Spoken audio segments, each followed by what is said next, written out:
Hey everyone. Have you ever caught yourself standing under the shower spray, water running cold, and realized you've been replaying the same conversation in your head for the last 15 minutes? Not just a quick thought, a full-blown scene where you finally say everything you wished you'd said. Every word lands perfectly. The other person gets it. They apologize. They understand. And for those few minutes, everything feels resolved. Or maybe you're driving on the highway, traffic humming around you, and suddenly you're delivering the most brilliant, calm, devastating response to something your colleague said 3 weeks ago. The imaginary room goes silent. Everyone's impressed. You feel that quiet victory until a car horn yanks you back and you realized you've been doing 45 in the fast lane with this half smile on your face like you just won an award. If any of that just made you shift uncomfortably in your seat, good. Because what I'm about to talk about isn't the casual, everyone daydreams sometimes thing. This is something deeper, something that, for a certain kind of mind, stops feeling like a habit and starts feeling like the place you actually live most of the day. And the wild part? The people who experience this rarely think anything is wrong. From the inside, it feels like relief, like safety, like the one place where you're in control. So what exactly is happening in your brain when this takes over? Your brain has this incredible system called the default mode network, or DMN for short. It's the network that lights up the moment you stop focusing hard on the outside world. When you're not glued to a task, not scrolling, not talking to someone, this network switches on and starts doing what it was built for, generating you. Your memories, your what-ifs, your fears, your perfect futures, your rehearsed conversations that never actually happened. It creates entire inner simulations. In most people, the DMN turns on occasionally, during a boring commute, a quiet walk, or when you're falling asleep. But for some of us, it becomes the preferred setting. The brain starts to decide that living inside these detailed internal worlds feels more rewarding, more emotionally satisfying than dealing with the messy, unpredictable real world outside. And once that shift happens, everyday life can start to feel flat, thin, like it's missing color and depth. This pattern has a name. It was first formally described back in 2002 by Professor Eli Sommer, a clinical psychologist at the University of Haifa in Israel. He called it maladaptive daydreaming. And even though the name doesn't perfectly capture how it feels from the inside, it's still the clearest framework we have. Here's what Professor Sommer and the researchers who followed him discovered. This isn't just spacing out. People with maladaptive daydreaming can spend hours, sometimes the majority of their waking hours, inside richly detailed fantasy worlds. These aren't vague thoughts, they're full stories with recurring characters, evolving plots, emotional arcs that stretch over months or even years. The daydreams feel so real that your body sometimes reacts, pacing back and forth, rocking, facial expressions, and even whispering lines under your breath. And almost everyone who experiences this has one thing in common. The fantasy world is giving them something the real world hasn't been able to. Not in the lazy, you're just escaping responsibility way people sometimes dismiss it. It's deeper than that. In the daydream, you have total control. You can rewind the conversation until the other person finally hears you. You can create the kind of connection that feels safe. No risk of rejection, no awkward silences, no uncertainty. You can give yourself the emotional resolution, the validation, the success, the love that real life has made feel risky or out of reach. Real people are unpredictable. Real intimacy takes time and vulnerability and sitting with discomfort.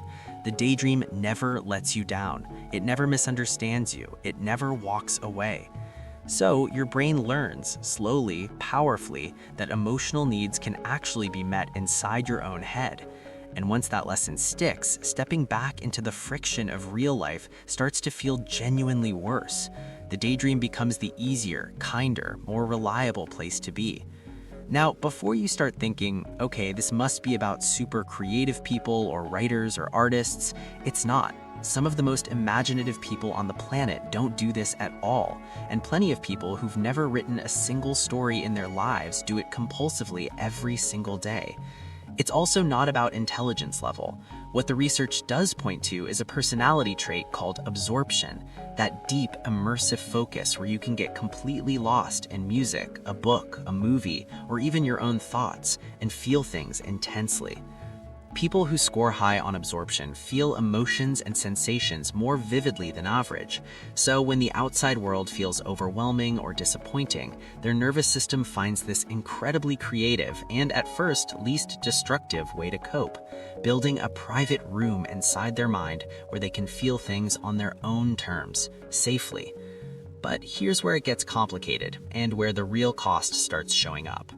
Because while you're 30 minutes deep in that perfect scenario, finally standing up for your 14-year-old self or living the life you wished you had, some quiet part of you knows time is passing. The world outside is moving. Dishes are piling up, work isn't getting done, relationships are drifting. And when you finally surface, there's this strange emotional aftertaste, a mix of guilt, shame, and emptiness that's hard to name but impossible to ignore. And what does the brain do with that discomfort? It pulls you right back in. The shame feeds the need. The need deepens the habit. The habit takes up more and more of the space where your actual life is supposed to be happening. It becomes a cycle. People don't talk about this openly because it feels embarrassing. Most of us who do it have spent years hiding it, pretending we're just thinking or listening to music, while we're actually living entire alternate lives in our heads. We function well enough on the outside that no one suspects, but inside we're exhausted from the constant tug-of-war between two realities. The truth is, this pattern almost always starts as an adaptation, not a flaw. Research shows that many, though not all, people who develop maladaptive daydreaming grew up in environments where the real world wasn't safe enough, welcoming enough, or emotionally available enough. Maybe home was chaotic or lonely. Maybe you were just a little too sensitive for the particular family or school or culture you landed in. Your nervous system needed an exit door, and your imagination built one, quietly, creatively, privately.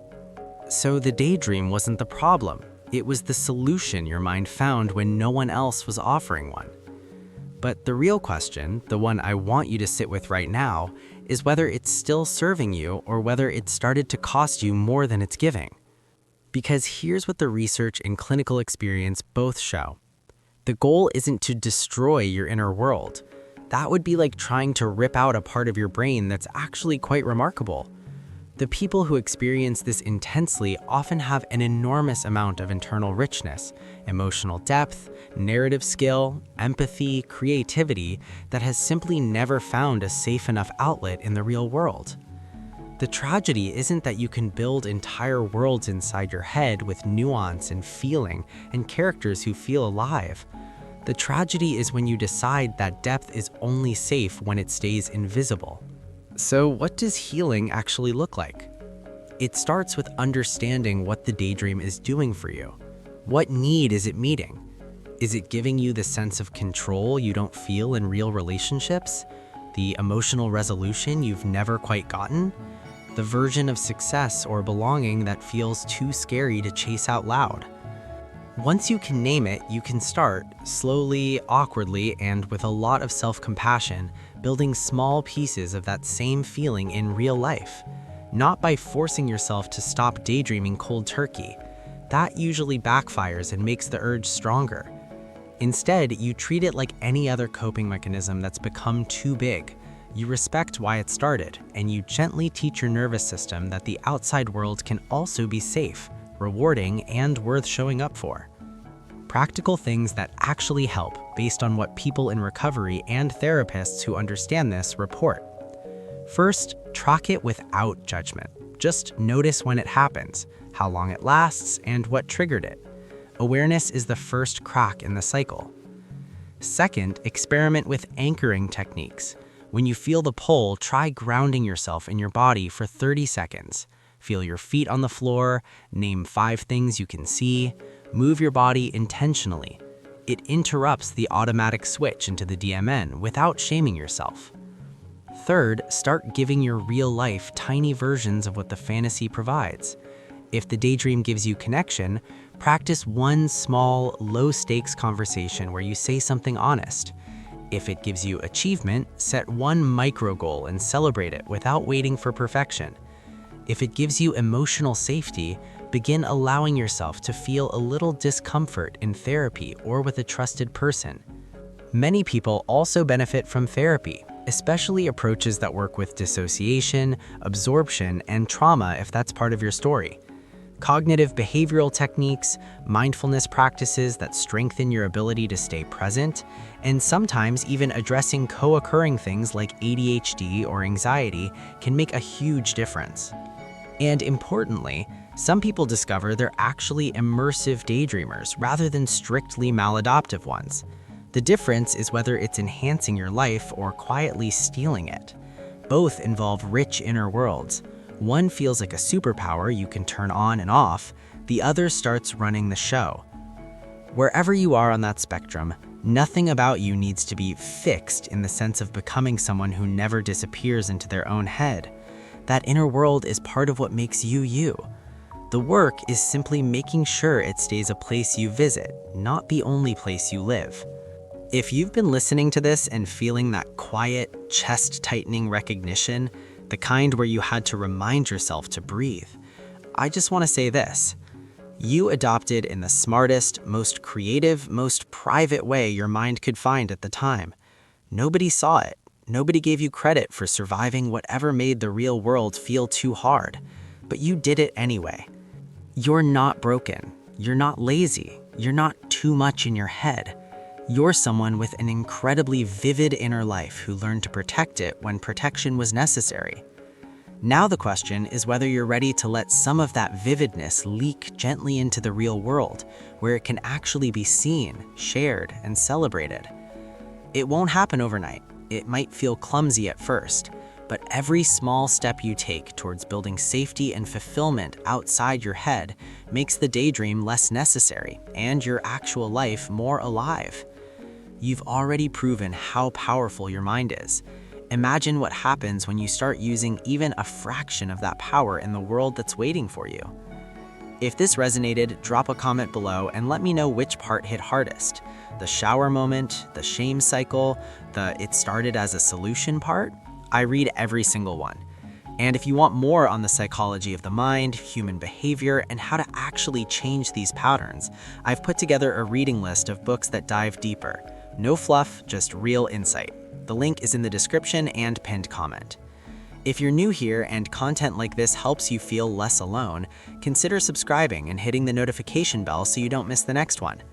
You're not alone in this, and you don't have to figure it out by yourself anymore. Take care of that beautiful, complicated mind of yours. I'll see you in the next video.